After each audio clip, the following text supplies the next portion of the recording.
FHO is broadcasting on all major platforms.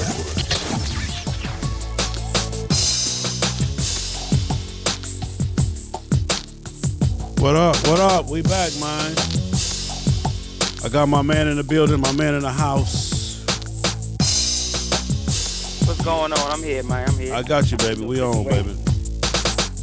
Can you hear the music, Wimp? Do you hear the music, Wimp? Wimp, do you hear me? Will, do you hear me? Hey, you don't hear me talking to you? Did you hear me on the app? Do you hear me now? Yeah, I hear you. Oh, okay. Playing no games. FHO is broadcasting on all major platforms. Say, man, we back. It's Monday, live with Willie Wimp in the building. It's your boy, Big Cell, FHO, HNIC. We own. And we ain't playing no games, man. We just got off an interview with my girl, Cheeks, man. She gave you guys some good information. She is going to go over all of the questions that she will be back on the couch. I can't get y'all all of it at one time. Y'all won't come back. Hell, you already don't support me as it is. Damn, you know what I'm talking about? Anyway, what's happening, man? What part of the world you in, man? Wimp. Here we go. Can you hear me, Wimp? Willie. Wimp, can you hear me? Hold on. Did I hang him up? What the hell happened? I might have hung him up right now.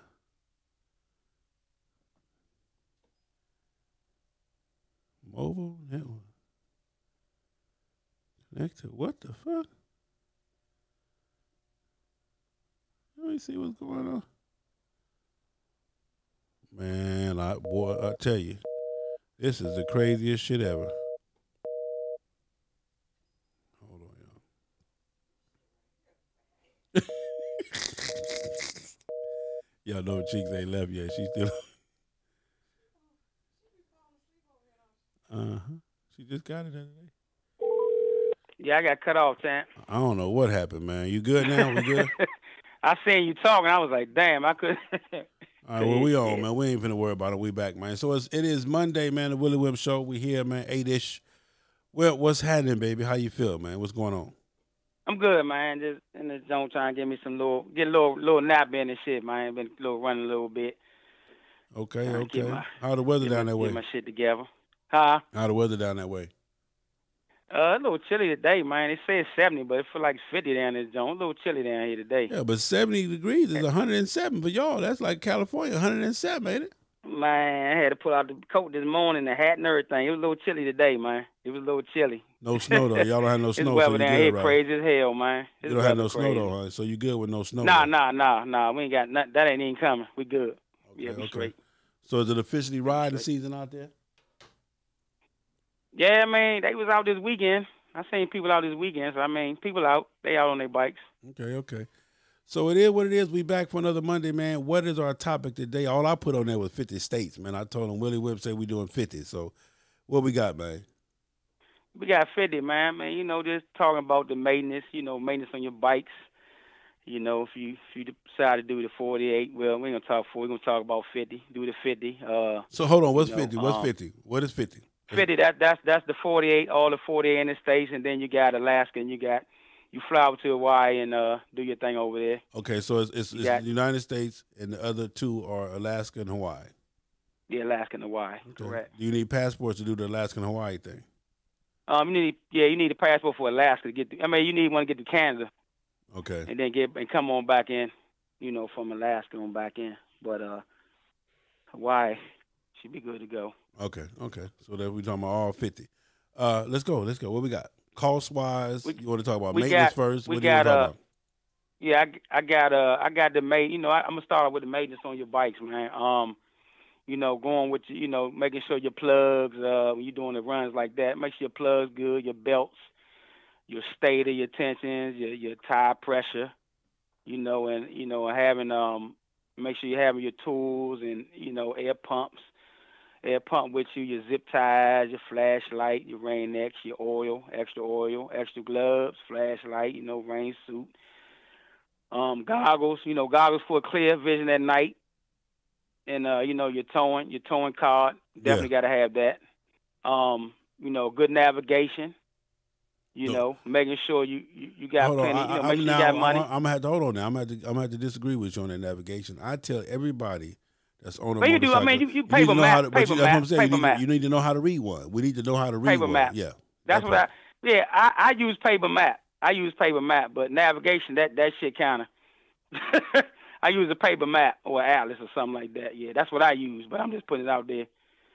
But that navigation had your ass all over the place. So the map is better because you can get the shortcuts on the map. Yeah. Not to mention, we've been in some places where your phone don't mean shit. Navigation don't mean shit at all. Right, exactly. The atmosphere done sucked all that up. You ain't got nothing. If you don't know how to read a map on some of those spots, or at least have to read it to know where you're going, your ass is in trouble. Yeah, you gotta have that map because you got a lot of shortcuts on there. You can cut across and take some back alleyways because that navigation, even on the bike navigation, man, it take you roundabout, and you kind of miss a lot of stuff with that navigation, especially on the bike. Yeah. Okay, so you talk about 50 states. What is the first thing you need to consider before even trying to do? How do you even say, well, man, today I'm finna set a plan to do 50 states? How do you start with that? Well, I mean, it's you got to have the time. First of all, you got to have the time to even do it. I mean, you might say I'm gonna do it in 3 weeks. You might end up needing 4 weeks because I mean, you just don't know what'll happen on the way. Even though your bike could be serviced up and you good, but you just don't know anything can happen on the highway that can set you back a couple of days. So you have to allow that time, to be able to get out there and and have a good trip. And then you can't, if you're gonna be rushing to do it, it ain't no use of doing it. So things start happening. So what you're saying is this: even if it ends up being a total of 3 weeks, you need to have at least an extra week in the bag just in case something happens. I mean, whatever. It depends on what route you're taking and how you gonna run the route. So it just depends on sometimes you might say I might need 10 days to do something, and then you end up needing more because your bike break down or something happen. Yeah. You get set back days. You get set back to days, and then a lot of people they take trips according to their job. Their job they might get 2 weeks or whatever, and they got to be back at a certain time. They might run over. You know what I'm saying? So it's kind of hit and miss. Yeah. Has it ever happened to you? Has it ever been a 10-day trip that turned into more than 10 days for you? Yeah, plenty of times. Yeah, plenty of times. Okay. Plenty of times. Yeah, I would. Yeah, because I mean stuff happened. I might set up to where I say I'm gonna be back home a certain day, and I might get tired. Like, man, I'm gonna stay out 2 more days. I got you. I say I might stay out 2 more days. So it just basically depends, man. So the most important thing how is you running. So one of the most important things is when you decide that you want to do this kind of trip, look at the time. You feel what I'm saying? That's most important is the time to see if you have enough time to actually take the trip and enjoy the trip. Enjoy it, exactly. Okay. You need that time, man. That's not a rush trip. I mean, even if you're doing it in one run, you're doing it in a year. It just depends. It's not a rush trip. Okay. It's not a rush trip at all. So you got to really take your time. So what do we got next? Time. So time is the most important thing. What we got next? We got timing. Timing is most important. Knowing your route, knowing what time to get off the highway. With the gas stations closing, and knowing when to just kind of just kill a night, man. Instead of trying to do extra. Somebody want to do I'm gonna do like 1,000 or maybe 1,200 miles. I mean, if you do 800, 700 or whatever. I normally do sun up to sundown. That's what I normally do. I get up early in the morning because the time change as you're going across west. Know that. Yep. I would get up early in the morning. I would do my thing, and then I'll be off the road like 7 o'clock. Get some dinner, get me a hotel, and I got the rest of the night. I can relax and get in the morning, start over again. Okay. That's how I do my trips. I don't try to just, if I get tired, I don't be like, well, I'm gonna go ahead and just, I'm gonna keep going. I can get about 300-400 more. If I say I'm gonna stop at a certain time, I'm gonna stop at a certain time. Especially if I'm by myself. I'm gonna stop at a certain time and get my rest, and stay to my schedule. And it works out good. When I do mine like that, it works out good for me. Okay. So it works out. To have that extra time is most important, and then to kind of have a schedule. So now you say, okay, I want to do all 50 states. I got the time. How do you plan stuff? How do you route something like that? Okay, I know you start from where you are. And then how do you decide to go west first, or to go east first, or to go north first? How do you decide? Well, what I do, I normally go up. I go up to Vermont, which is about maybe 7 hours up. I go up to Vermont, run all them states up top, and I would run the states up top, and then I would just start off from Vermont and just come back down. Vermont be number one state. Okay. Come back down, just run back through everything, Maryland, Pennsylvania, all that. Okay. Run it that way. And why does that work for you? Well, because you got it. It's best to go up top and do it that way. Far as on my end, you knock out about 7 states. You go up top and do it, and then come on back down. Come on back down and hit it. North Carolina to Maine is like 16 states, ain't it? 16 or 17, one of them. Yeah, like I say, it depends on when me and my man did it. It depends on the route, man. We went up and we started up there and we came back down. We ended up on a lot of back roads coming through, like West Virginia, Pennsylvania. We was hitting them like that. It just depends on how you map it. You can run on the end of this. You can run on the end. I don't remember the highways, but you can run that on the end of the states. On the edge, on the edge of each state. Yeah, run on the edge of each state. Yeah. Right, you can run them on the edge, the end of the edge of the states, and hit them that way. You'll be all over the place. But you can probably get more ground like that. Yeah. If you run it like that, so it's a good thing, man. If you just have a good plan, and and stick to your plan. That's the main thing. You gotta stick to it, and you can get it all done in a reasonable amount of time.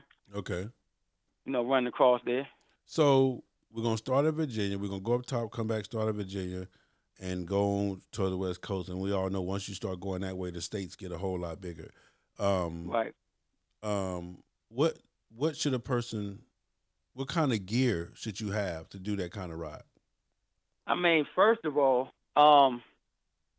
had the boots, had maybe chaps or maybe rain suit. Heated gear, you gotta take heated gear because I failed and didn't take my heated gear because I forgot it. So I ended up paying for it up in Montana and all that. But you gotta have your heated gear. Make sure you got a good helmet. Your rain X, your gloves. Take an extra pair of gloves and stuff like that. You gotta have that because you just never know what you're gonna run into. Yeah. I heard you speak of the rain X. Did the rain X work for you? The rain X don't ever really work for me, Wimp. It worked. It does. It worked for me. A couple of times I put it on there, and it just knocked the rain off and beat up. But it depends on. It also depends on how hard it's raining too. Yeah. For that to work for you, it depends on how hard it's raining. If it's raining real hard, and you put that on there, sometimes it just don't work. It just make it worse. Yeah, because it never really works for me, so I don't even worry about it. And then if you ain't got no ventilation in your helmet, it makes it when you breathing. Well, I run that Pinlock shield. You know anything about that Pinlock? Yeah, I know. Yeah. I heard about that. Yeah, I heard the Pinlock. That's the truth. That's the truth. I don't care how hot it is outside. My shield is never foggy. If it's cold, you could breathe. That Pinlock system is the truth. So, and I'll probably do a show on that Pinlock system for everybody that want to know. But most of your helmets come with those two little, the visor come with those two little things on the side. A lot of people just think whatever they are, but that's part of the Pinlock system. And if you buy the Pinlock shield that goes in there, it keeps your helmet from fogging up. It keeps the rain from not letting you see the whole 9 yards. So it's definitely something to look into. Go on YouTube, look up the Pinlock system, and you'll see what it is. So we got the time. You want to make sure we got the gear. Make sure your motorcycle is been properly tuned up as best it can. That don't mean it ain't nothing gonna happen. It's just that at least you know for a fact that you had the proper gear. So what kind of mind state do you have to be in? Mindset? Yes. Mindset. Your mindset your mindset got to be on the focus, man. You out there to ride your bike and get from A to B. So your mindset you got to have a clear mind, man. You can't be out there if you got a lot of stuff on your mind and depressed and you got issues at home. You got to be focused, man. It's very important because you got to be able to be on that highway, man. It's that highway. You got to watch these vehicles, man. You got to watch what's running out in the highway. You just have to be alert, man. You have to be up. Have to get your rest. Yeah. Because one mistake out there, man, is a wrap. It ain't no. So do you rest up maybe a month before you get to? Let's say. So what changes for you when you decide to make a trip like this? What part of your habits change? eating habits change. Drinking and smoking, I don't do that. Way before a trip. I get in the gym, and do extra. Besides what I normally do. Get my body right. Okay. Get my body right, so I won't be out there fatigued. I got you. So you do have to, like you said, do the little extra stuff with your body. Because one of the things I tell everybody is this: everybody always want to say, "Well, damn, Sil, you must be Superman." I'd be like, "Shit, I'm sore as a motherfucker. Arms hurt, ass hurt, shit, legs." I just like, for me, it's a mental thing though. Wimp. For me, I just know my mission at hand, so I don't make no excuses, or I don't even let that be a factor. It hurt, I deal with it. Shit, shift cheeks, do whatever you got to do, and go on about your business. But everybody think that there's a magical seat out there that will allow your ass not to hurt. Nah. Hell nah. I don't know where they get that shit from. I think the whole thing is, people don't understand, your bike got to be comfortable. You have to, and I learned that with the handlebars. I learned that if your handlebars adjusted right, your foot pegs adjusted right, it helps you a whole lot. Because if you got the wrong type of bars on your bike, you trying to do a long trip, it's horrible. Man, your back will hurt, your legs. And I learned that from just switching up my bikes, trying to get them comfortable. So I can ride my Road Glide the way it's set up now. I can ride it all day for 1,000 miles and get off it like I'm getting off the couch because I'm comfortable. So it's just a matter of how my bike's set up. And the pegs got a lot to do with it. Your handlebars and your back, and main thing is your backrest. You gotta have backrest. I don't know how people ride like that without a backrest. Boy, look at here, man. I do not understand that. I don't understand that shit. It's the craziest shit in the world. Even when your takeoffs, when you do a takeoff and you don't have no backrest, that's a lot of that shit is a lot, man. Man, I rode my white bike from here to Virginia without the backrest, and that shit killed me, man. It was like I couldn't believe how much pain I was in. man, because I didn't have a backrest. I was trying to put a brick or something back there, man. It was horrible. so I live faithfully by the backrest, man. I don't care. Hey, if I got a bag back there, I do that too. But the backrest is very important because you want to be comfortable. You want to be on one because all that will beat you down. It will. You want to be comfortable, man. Any type of ride, you riding anywhere. Some people, I see people ride, there's no backrest. I don't know how they do it, man. I just don't understand. Yeah, me neither. That's one of the things I tell everybody. You crazy. With the crazy seat, as hell. The seat, they got the thing on the back of the seat. Boy, stop, please. It's right there. It's right there for you. So we got the gear, we got our motorcycle ready to go, we got everything mentally. We prepared. We start getting to the gym a little early, doing a little extra, so that you can give your body the extra energy, the boost you need. You said eating habits. What are some of the eating habits that a person needs to have when they're going to decide to take this kind of trip? You have to. What I do is I don't do the big dinners. Normally I would ride all day and kind of snack, drink water, not too much Gatorade. I drink maybe something that have a lot of sugar in it, Gatorade, or I might mix or Pie or something like that and drink a lot of water. Main thing is drink a lot of water, and just kind of snack on little like Slim Jims, little stuff like that, and not sitting there eating steaks and hamburgers. You do that when you done for the day, and you about to check in your room or wherever you do. Then you can do your big dinner. So and the reason why you want to do a big dinner. And the reason why you want to do a big dinner is so you can get full and take your ass to sleep, because you're gonna need that You're gonna need that solid 4 or 5 hours of sleep. Because to be honest, Willie, when I'm on the road, I don't even give a fuck about eating. To be honest, I really can. Your whole body. Yeah. It's crazy because on the road, your whole body just changes. Far as you ain't got appetite. Your appetite goes. Period. It's like, man, your body is going to a whole shock. Yeah. You know what I'm saying? It's like you don't want nothing. You don't think about nothing. All you want is water. Your body goes into a shock, man. It's like you're not hungry. You trying to get from A. You got so much in your mind trying to get from A to B. So food is not even an issue. An issue or an option. I'm telling you, people be like, "Say you ain't gonna eat." I'm like, man, that's good. Let's get there. You feel what I'm saying? Let's just get there. So for me, man, and even when we bed down, I'm going to sleep. I tell people all the time, you can make the phone calls you want to make. You can do whatever the fuck you want to do. Let me get in the shower, get my ass in the bed, because we up and out of here in the morning. And I tell people all the time, that shit is so important. Technically speaking, you really only need if you get a solid 6 hours of sleep, that's damn near too much. You're going to be fucked up the next day.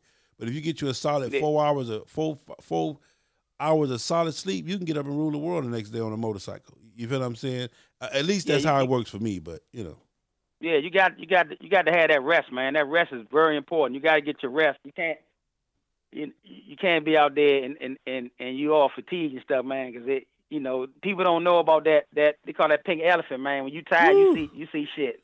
I tell everybody this to my story. On the way to California one time, I saw a kangaroo riding a rabbit. Man, he was right on the side of me. They kept up with me the whole time. Hey, that shit real talk, man. That shit real talk though. Hey man, I done seen a kangaroo riding a rabbit. I done saw a car driving backwards. You feel what I'm saying? I done saw all kind of way out of that shit. I'd be like, God damn, how did they make that motherfucker? Shit, you trying to? Or I mean, another thing, and when you ride and you looking at the back of a car lights, yeah, that shit start looking like a face smiling. It just that shit's crazy, man. I done seen some shit in the road. I was like, damn.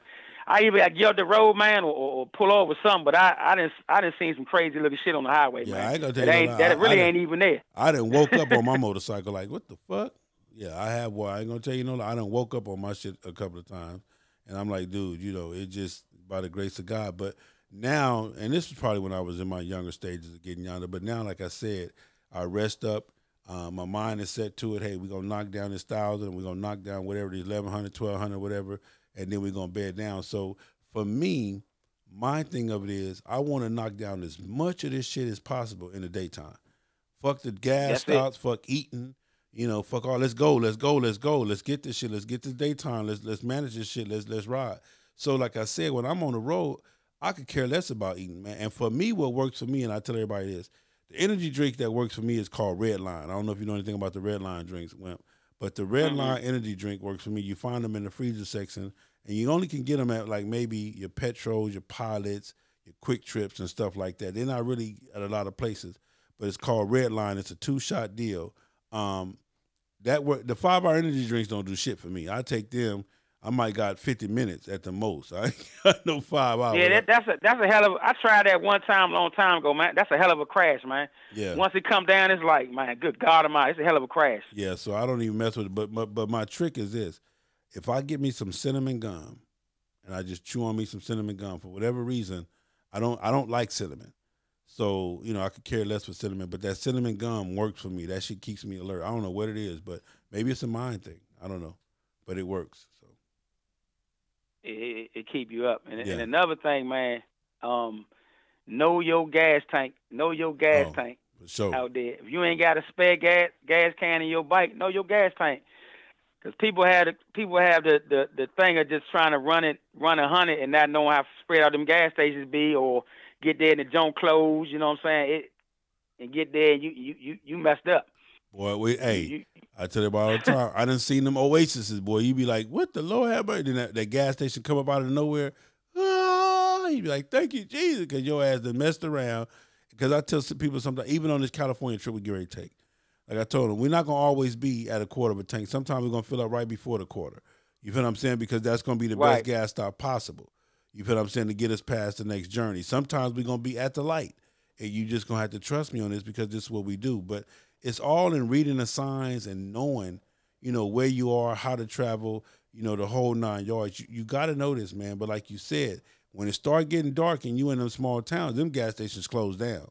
Period. The whole town shut down on your ass. Yeah, and that's all the route that you take. If you take a main route on a main highway, a lot of that stuff closed early. But if you hitting them back roads, that shit it's closed. And sometimes they don't take cars. Period. So you got to sit there and figure it out. But I know in Canada, everything closed like 5. Man, that shit closed early. Whoa. It just everything. A lot of shit in Canada closed early. Okay. 'Cause I know when me and PJ was rolling, I had like maybe 100. Shit, I had way over half a tank, and he had like 40, 50 miles. I'm like, man, what we gonna do? Because the gas station was closed, you couldn't use the car. So we ended up making it to another gas station. And it was like 11, 12 o'clock, man. So we was already supposed to been off the highway. But we was kind of just running late. But, man, I was like, man, that shit was kind of – I said, you ran out of gas out here, man. I had a gas can, though. But it's just like if you didn't have – I told him, if you didn't have a gas can, man, if you was by yourself, you'd be ass out. Whoa. Yeah, you'd be ass out because the gas station closed. Yeah. Yeah.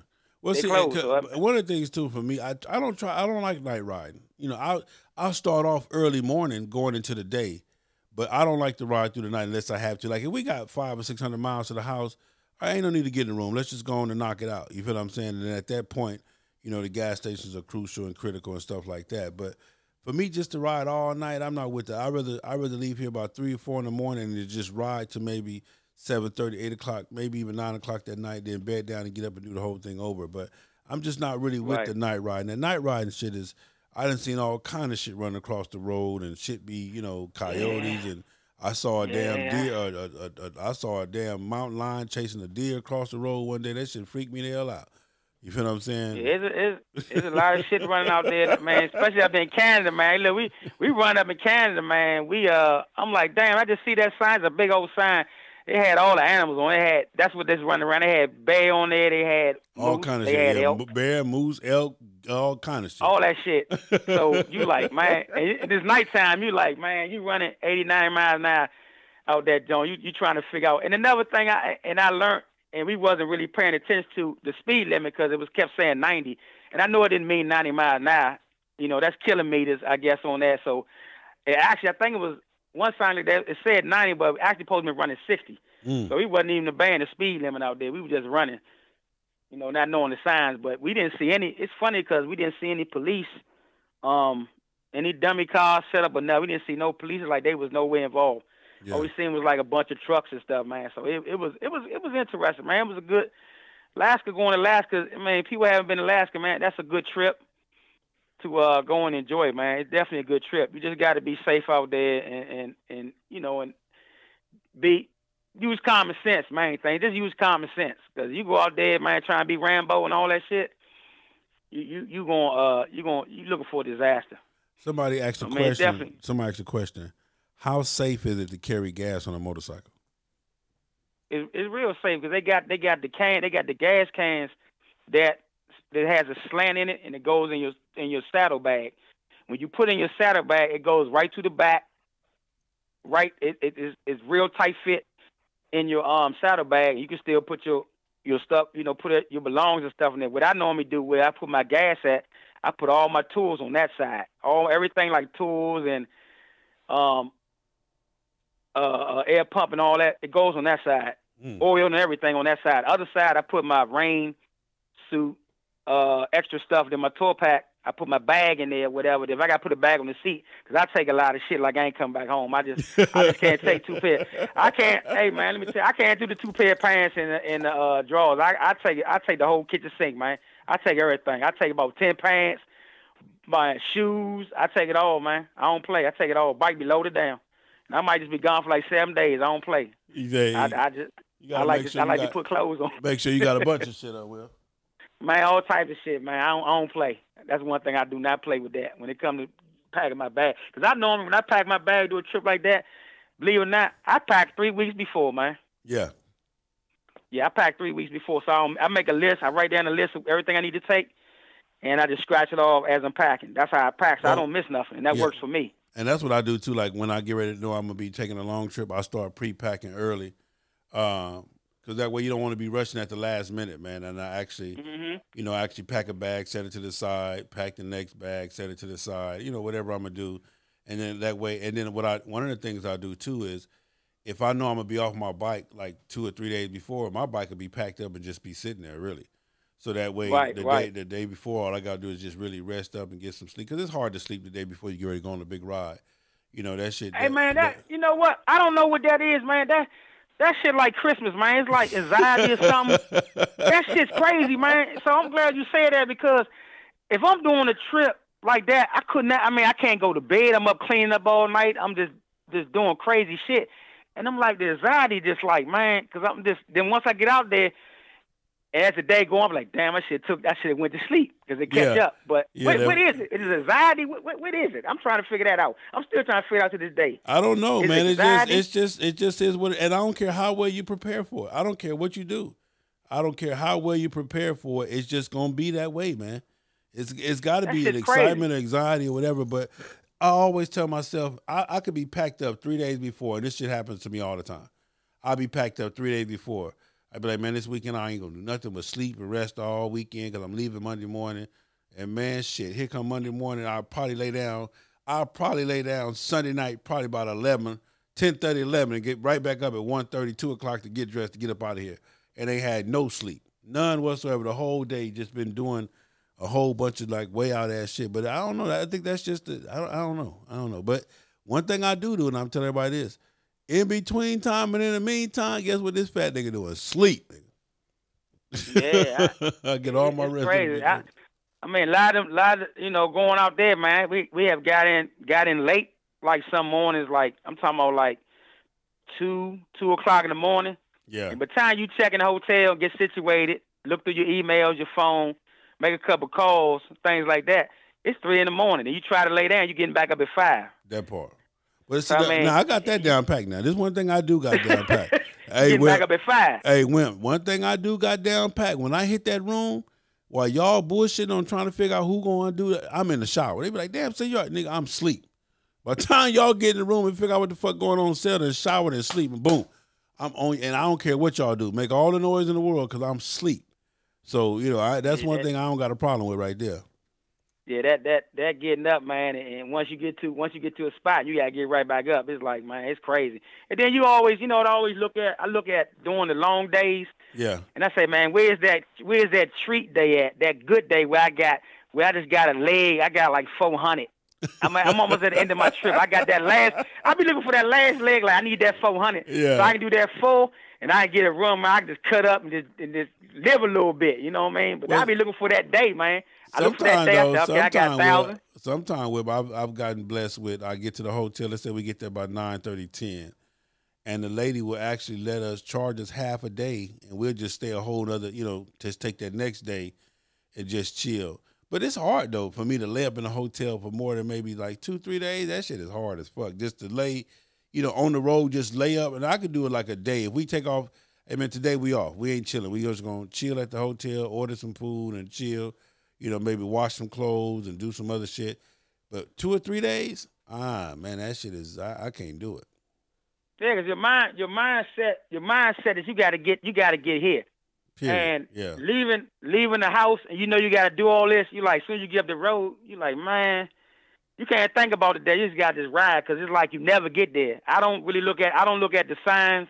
I normally just do the mile mark. I look at the mile mark. I get in the state. Yep. And the mile marker might start at maybe 200. I say, okay, I got 200 miles to ride this joint out. It might say 300, 350, 400, or something like that. I say, okay, I got to ride this to get out. Then you got some states that won't start high, they start low. Yeah. Might start at 1. Yeah. Then you got to figure it out. Well, how that's many miles depending on which state? way you're going. If you're going west, the numbers go down. If you're going east, the numbers going up. If you're going north, the numbers go up. Going south, the numbers go down. So I mean, I kind of got that system down packed.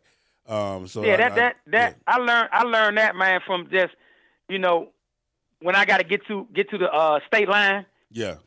And you ride with people and they don't know about the mile. I mean, you got people that ride bikes and know nothing about mile markers. They don't know. They don't know. They just riding. Yeah. And they trying to figure out, damn, I done missed the state sign and missed this and that. You got that's the mile markers for. And a lot of people don't know. They don't know. I mean, truck drivers ain't the only ones should know that. No, I know all that. Like I tell everybody, I can tell that, like, because this my favorite trick of the day. This is how I love all my new ride when they ride me for the first time with, and you probably gonna laugh when I do this. This is my favorite shit ever, man. I promise you, I kill them with this. Every time I take somebody that hasn't been through Texas and we on 20, you know how when you hit that, it say 6 something. They be like, oh shit, we 600 miles through Texas, we good. I be like, yeah, all we gotta do is knock this down, baby. We out of here. And then you hit that motherfucking Van Horn when that 20 run out, and them motherfuckers say another 250. Yeah, that got, hey man, that goddamn Texas, man, that goddamn Texas boy, that Texas had you tripping, man. that Texas, man, that's one state, man, it'll have you tripping. Hey man, look, they be like, "Sir, I thought you said this." I said, "Man, hey, I just told you that's all we had to do on 20. Now we gotta do 10 in Texas." Nigga, this motherfucker say 300. Hey, player, let's go, player. We got to get to Phoenix. We got to get to Tucson. So I mean, you got to get to New Mexico. So this is how you know you out of Texas. When you see Barnett Harley Davidson, then you can go and breathe, man. You can go on, coming west now. Coming from south going west. When you see Barnett Harley Davidson in El Paso, you can almost breathe. You out of Texas. Other than that tent a monster though. That tent, that goddamn tent. You know what? You know what the trick is to all that, and the trick is to when you traveling, they figure out, well, how the hell can somebody ride to California or ride to wherever across West all year round? Which way they going? You know, you go 10 in the winter, you go 40 in the summer. Because 10 be hot as shit. That's how I travel. Yeah, the biggest reason why I tell everybody you don't want to go 40 in the winter is because of black ice. 40 is notorious for black ice. You can only ride 40 in the summertime, and it got to be, you got to make sure you got at least a 2 or 3 week thaw out from the winter and from the spring, whatever, before you get on that 40. 40 is everybody that I know that's ever had a wreck on 40 has been fucking with that black ice. Period. That 40. That 40. I'm gonna tell you, coming back from Arizona was last year. I went to the Soul Brothers joint, so I wanted to come back. 10. Yeah. But one of my club brothers, I ain't gonna say his name, but I wanted to choke the shit out of him. He wanted to come back 40. Yeah. We wanted to come back 40. That I knew better. Yeah. So I said, all right, we go back to 40. We get to Albuquerque, man. It was like 30 degrees. Damn. 30 degrees. We got in the morning leave. It was like 20 something. I was mad as shit, man. I was like, man, really? I knew better. Yeah. To go. I should have went the way I know I supposed to go. So I said that'll never happen again. I know I'd have went 10. It'd have been all lovely. But no, I go 4. It was cold as shit. It was cold all the way through Texas, man. In the winter, it was just terrible, man. It was just a bad choice. And I should have just went the other way. Listen, so. I tell some cats, just like we do on the West Coast run from here, we're going, first off, I'm taking 20 straight 10 because it's the easiest route for a lot of people, and I got a lot of people coming with me. So that's the easiest route. 40, going up 40 and all that is kind of confusion. It's a lot better scenery. It's more, opportunity for gas stops and all that. But 20 is an easier route. You're just going to go 20. All you're going is east and west. That's all you're doing. We're going to go 20 west. When 20 west run out, you're going to jump on 10 west. It's easy.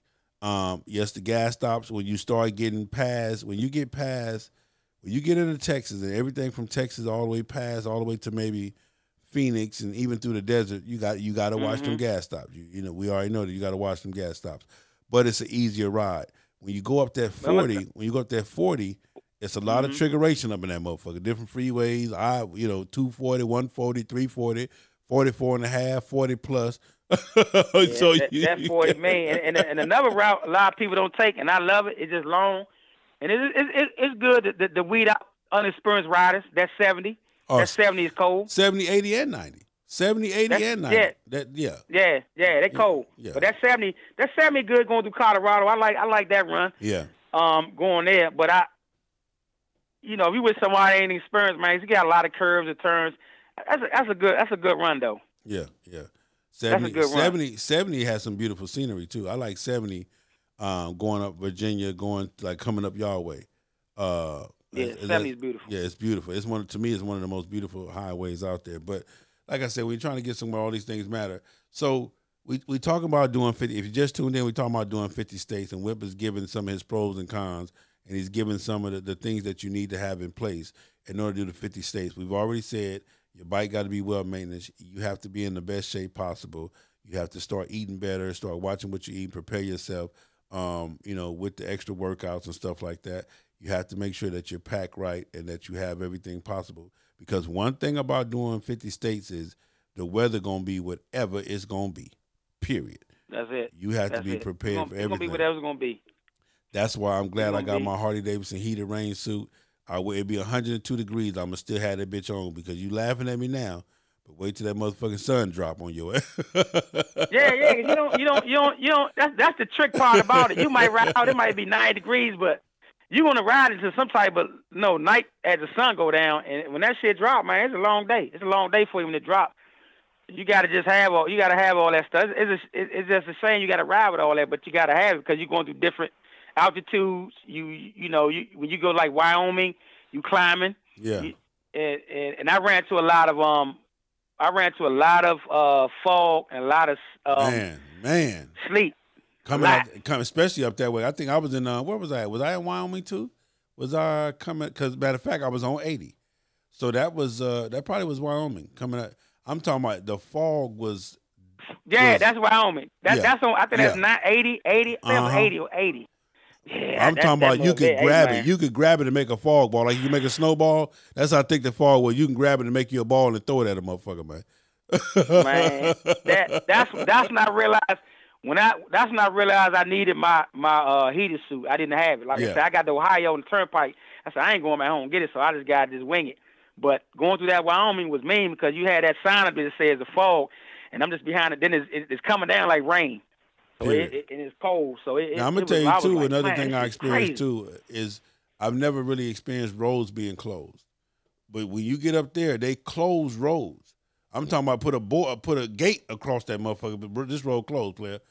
You like okay? So what am I supposed to do? Well, I don't know what else to tell you. You got to turn around, and the next town back is like 80 miles. You feel what I'm saying? But you really got to know all this stuff, man. And you gotta know that. I've experienced it. You got to also know the animals. Always like when I'm going through different states, I know I'm just going online and see what animals they got out there. Cause they come like in Idaho. I didn't know that cows had more right of way than the people that drive. But that's almost anywhere in the world. That's almost anywhere in the world. I mean, we coming out the Four Corners. Give you the story real quick. We coming out the Four Corners. It's late. We trying to get back to 10. You know what the Four Corners is out there in the middle of nowhere. We trying to get back to the Interstate 10, and we moving. We coming down one of them back roads. I don't know what it was just a street or whatever. We done zigzagged our way. So everybody said, just keep going this way. You're gonna run into 10. Dude, we come down over a mountain, and it's a cow laying in the middle of the street. This nigga got traffic backed up at least 16, 17 miles. A cow. He just laying there and don't give a fuck if you like it or not. He ain't moving. That motherfucker laying across the whole 2-lane highway. So, us, we like, man, what the fuck, man? Y'all better get this cow and pick this motherfucker up. Everybody, hey, you cannot. And then that's when I learned. I called my dad. My dad like, listen, the cows and the animals, they have the right of way. That's the farmers' roads and this and that. Yep. And if you kill that cow or do something to that cow, he can charge you whatever amount of money he want to charge you for the payment of that cow. But I'm talking about, dude, you literally see traffic backed up. It had to be like 15 miles of traffic because this nigga want to lay on the road. We done tried everything. People done lightweight threw rocks at him, threw sticks, done shoot him. He landed looking at us like, yeah, he ain't moving. He don't give a damn. Finally, what we had to do, because I said, man, we not finna sit here.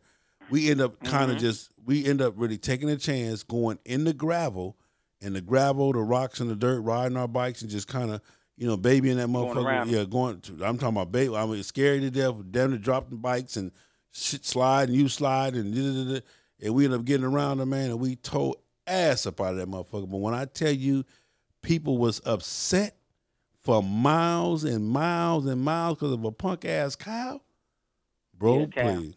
But they say if you hit them, they told me, say if you hit them, that's yours. You done bought them. And he could charge. He could charge whatever he want to charge for. Yep. Yeah, that's it. And they got the tags. They go by the tags on them. Yep. They got them tag numbers. They own to come down there. I was like, man, that's crazy. I ain't know that. I learned that. I learned that last year. Yeah. So I was like, okay, that's how they do out there. I mean, cow shit. But here in Maryland, they don't do that here in Maryland. So. Yeah, they mug laid across the highway. He must have been there at least for like an hour and a half. At least an hour and a half, 2 hours. Yeah. Because it took us, we wasted about 38, 40 minutes trying to figure out what we was going to do. And I just said, man, we're going to have to take a chance. I mean, we just going to have to look out for each other, and we got to walk everybody bike through, around this motherfucker. And as we walking around them too, he looking back like, yeah, touch me if you want to, nigga. I'm gonna fall out dead on one of you niggas. yeah, them cows out there is cold, man. Yeah, it's cold. But I mean, that highway is just, it's just so much stuff on the highway you got to look out for. I normally look out for a lot of like them trucks when they turn with the straps on them, because I didn't be on the highway where trucks be running, man, with the trail on the back and the straps that came loose, they dangling.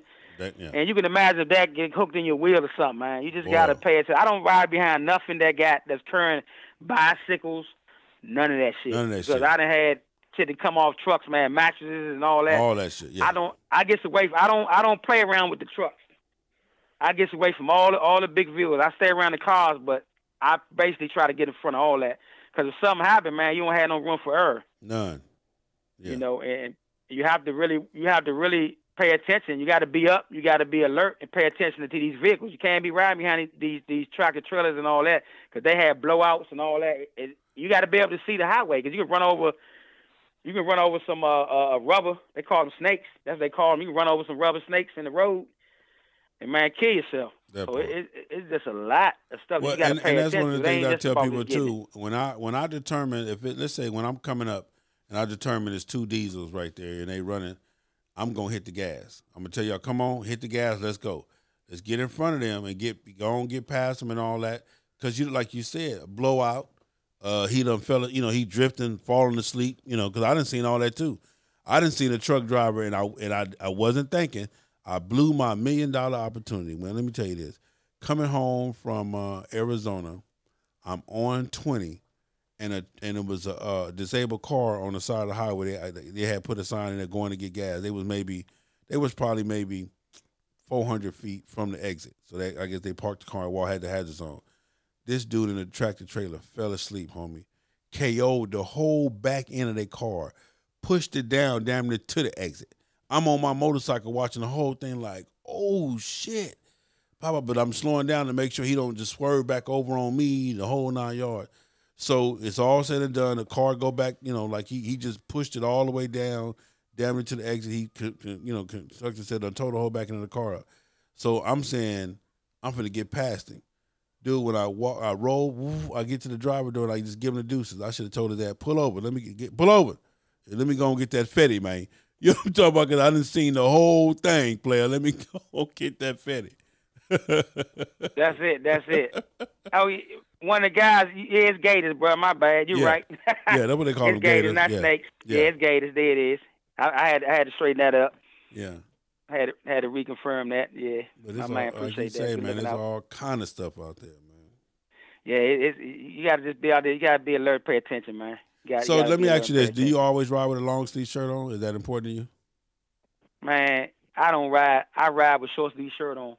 You do. What I do, I use the 100% spray on. What? I think it's Neutrogena or something. That's what I use, the spray on. And I don't have the situation. I don't have when I get home, my arm is still the same color. I don't have the black arm and burnt arm. I don't ride with long sleeve. So you use a sunscreen or a sunblock? Is that what you're saying? Yeah, I put the sunblock on. I put the highest one I can possibly get. The good brand, it might be like $20, $25. I get the good shit. I spray it on, man. I just ride. But I don't. I go through the desert. I went through the desert plenty of times with that on, and it works for me. So a lot of people, it don't work. You got to put a long sleeve shirt on. But I would take a long sleeve, but I really won't wear them. I just wear short sleeve. I wear the short sleeve. Well, one of the benefits, too, though, of wearing a long sleeve is to keep the moisture in your body because that wind is going to suck it out of you. It's going to drain you. Yeah, hydrate you. Yeah, it dehydrates you. Yeah, so that's one of the reasons why you wear a long sleeve shirt. So, not really so much for the sunburn, but when you need that, you need that body to stay hydrated. That wind sucks all that moisture up out of you. So that's one of the real reasons. It get very hot, man. Them full faces, they don't make it no better. Yeah. But I wouldn't trade mine in for the world. They need to put air conditioning in them joints. I wouldn't trade mine in for the world. I don't give a damn what nobody says. So it is what it is. Never ever. So what else do you got when considering doing 50 states? What else you got? I mean, stay in your limits. Stay in your limits. What I mean by that, do within your limits. Don't overdo. Yeah. Don't overdo it. A lot of people, they overdo. They see that opportunity. Something opportunity is not good. So you got to stay in your limits. Stay with your schedule. Stay with you plan to do, and stay with it. Yeah. Don't go out of it. Sometimes you go out of it, man. It just get all bad. So know your limits. Know your limits. If you're tired, pull your ass off the road. Don't try to Hey, don't try to fight that shit. Get off the road, get some sleep, and start fresh. You get to live another day, man. You start fresh the next day. That part. Start fresh the next day with a clear head. All right, man, we're going to pay some bills real quick, man. We'll be right back. I'm live with my man, Willie Wimp, man, so y'all stay tuned, man. We got more to talk about. Eco One. The superior eco-friendly motorcycle and auto detailing spray. Eco-One super wetting and low foaming polymer technology cleans by flowing underneath the dirt particles and lift them away from the surface. All you need to do is spray, wipe, and watch the amazing shine appear. All of this is done with very little time and effort, but the results look like you spent all day waxing your cycle or vehicle. Eco-One. Don't ride dirty. Say, man, don't forget to go to ECO1motorsport.com. Put in the discount code FHO. You're going to take $5 off and save yourself on some shipping, man. Again, shout out to Eco-One Shorty, Eco-One Stoke, man. Love you guys. Appreciate that. And always remember, man, Eco-One is the truth. Select Luxury Cars, proud sponsor of the FHO Podcast Live Show. The most diverse luxury vehicle selection in the greater Atlanta area. The highest quality customer service and unmatched nationwide pricing. Contact Mike Goodall at 678-855-2292 to schedule your appointment today. Select Luxury Cars, trusted family dealer since 1994. Say, man, we back with these announcements real quick. May 17th through the 19th, Gaddafi Entertainment along with Keystone Raceway presents the fastest Harley-Davidson bagger in the world. Test and tune Friday and Saturday, race day Sunday. Meet and greet Saturday night at Club VIP. Bike show, sound competition, 3 race classes, and a bracket class. $1,000 cash payout in all classes. Keystone Raceway located at 538 Stone Jug Road, New Alexandria, PA 15670. For more information, contact my man Gaddafi at Gaddafi Entertainment at 412-418-0566. Also, you can go to the FHO website, which is fastharleysonly.com.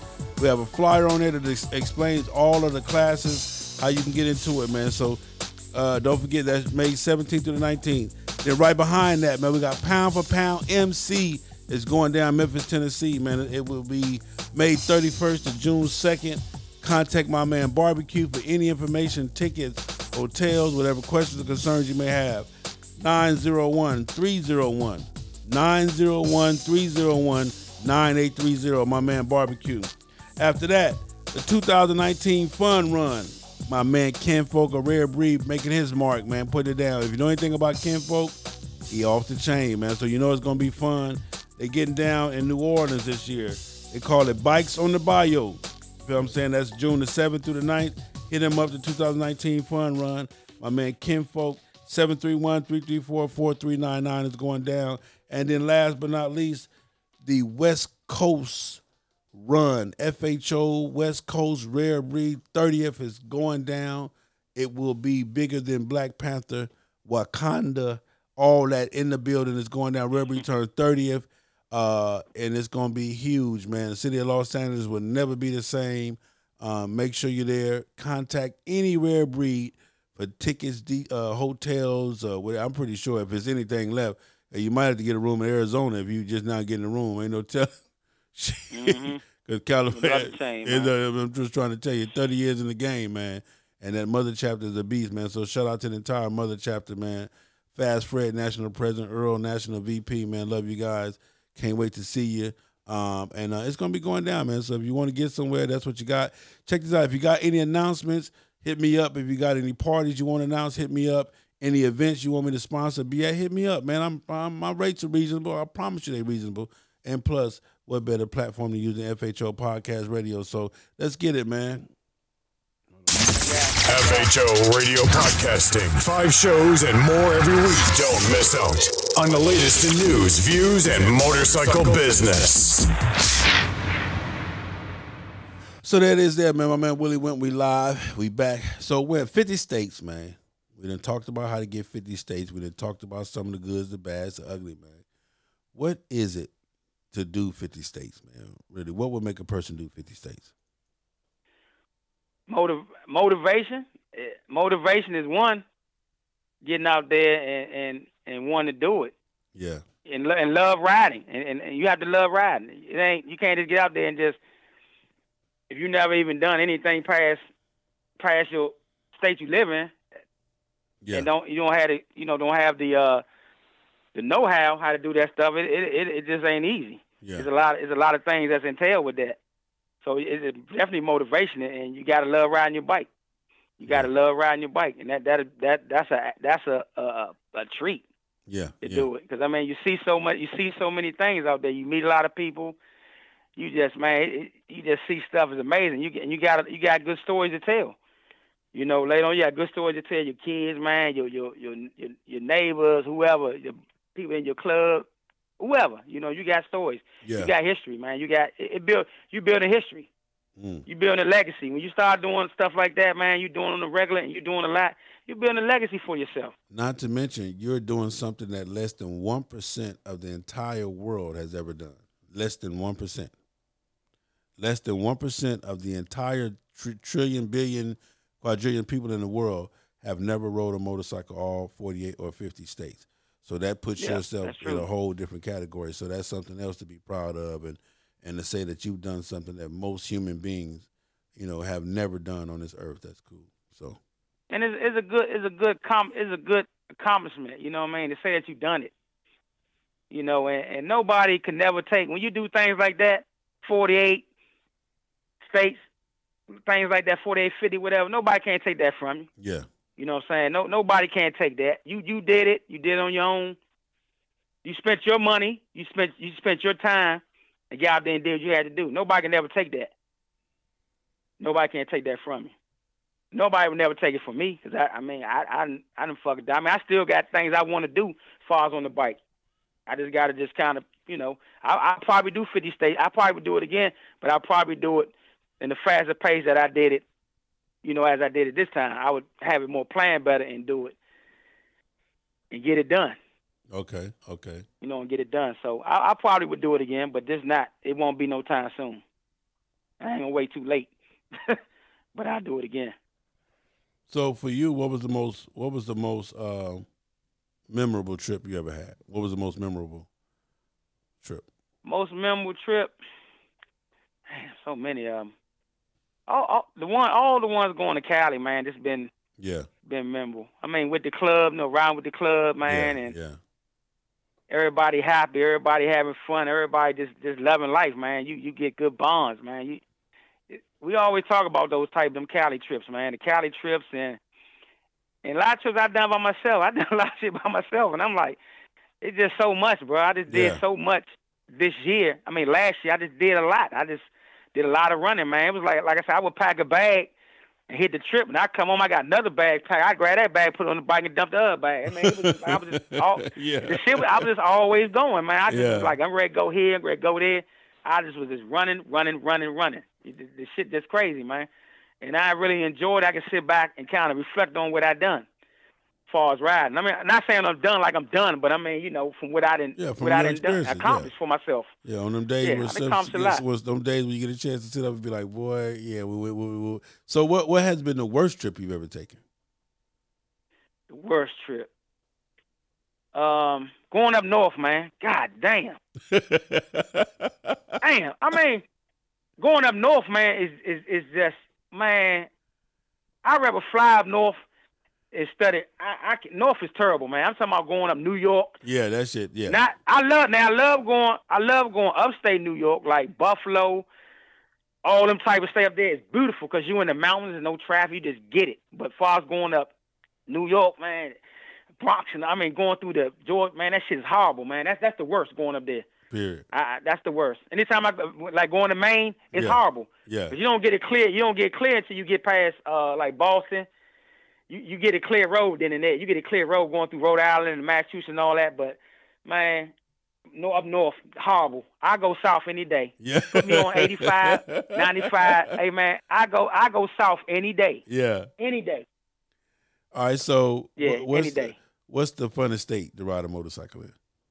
The funnest state? Yeah. Utah. Utah is a good state. Utah. What other state? Utah, Colorado. Okay. Arizona. Yeah. Shit, I think them the top. For me now, I'm gonna tell you. No. South Dakota. South Dakota. Okay.